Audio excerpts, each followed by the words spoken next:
is an iceberg. It's really cold here, but it's also really beautiful. This place has a mythology all its own. So we've got a full hour of Alaska myths.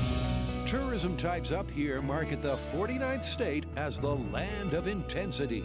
It's twice the size of Texas, so we figure it's big and intense enough to handle some high-impact myth-busting.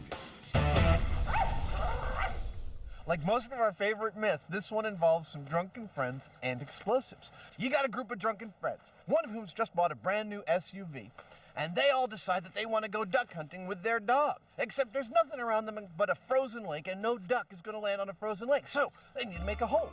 One of them offers up a stick of dynamite with a 20-second fuse to make a big hole, and throws that stick of dynamite as hard as he can. I can see what's coming. The dog, following its natural impulses, chases after that stick of dynamite, catches it, starts ferrying it back to the guy under the brand new SUV. Uh-oh. The dog, the dynamite, and the SUV go boom! The SUV goes down to the bottom of the lake, and the guy who owned it is still making payments.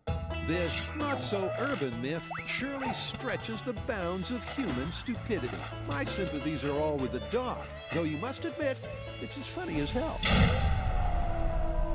But maybe it's too funny to be true. As Jamie and Adam set off to find their frozen lake, it's worth noting that this folktale is almost as old as dynamite itself. Over 100 years ago, Australian author Henry Lawson wrote a comic story along very similar lines. He called it The Loaded Dog, and needless to say, he made the whole thing up.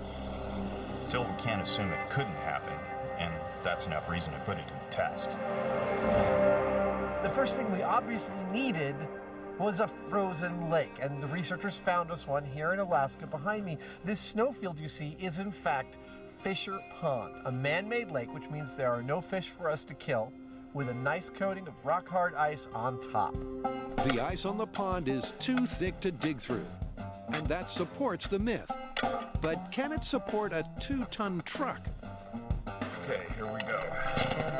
Orson Smith and his fancy ice drill should give us a quick answer. Fans of slapstick should appreciate the breakthrough moment. Whoa! That's a hell of a thing. The ice core cracks up as it's bashed loose. Look at that. Put back together, it's 1.5 feet thick. So it's got vertical crystals that make it really stronger than average. So it's safe for us to drive our SUV out here? Yes, All yes, right. I think so. Good. That'll hold a lot more than that SUV weighs. So far, so good, and it's really cold. Out here on the lake, it's 20 below, but that can't slow down the science. Look, this story has a ton of components to it, and the first part of it is how far can you throw a stick of dynamite? Standard stick of dynamite, about 8 inches long, about 1/2 pound. I figure I can throw it about an M5, which is 100 feet. That's how we measure things, Adam and I. Remember, kids, this isn't real dynamite. We would never throw real dynamite, and neither should you. All right, Jimmy. I want you to put your chi into this thing. That's it. Go! Nice! Jamie's toss is up over the 100-foot mark. Now it's Adam's chance to prove he's got the mojo of the throw, Joe. Those look to be about the same. 2 hefty, manly throws with an average distance of... 125 feet. Okay, time to bring out the dog. This is Rudy, a young black Labrador.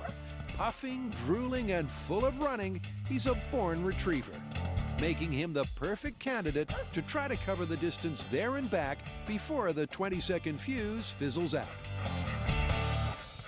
The myth is about a black lab that retrieves a stick of dynamite. That's what Rudy is. As you can see, he's raring to go. He really wants to retrieve that stick of dynamite. And has no idea what he's signed up for.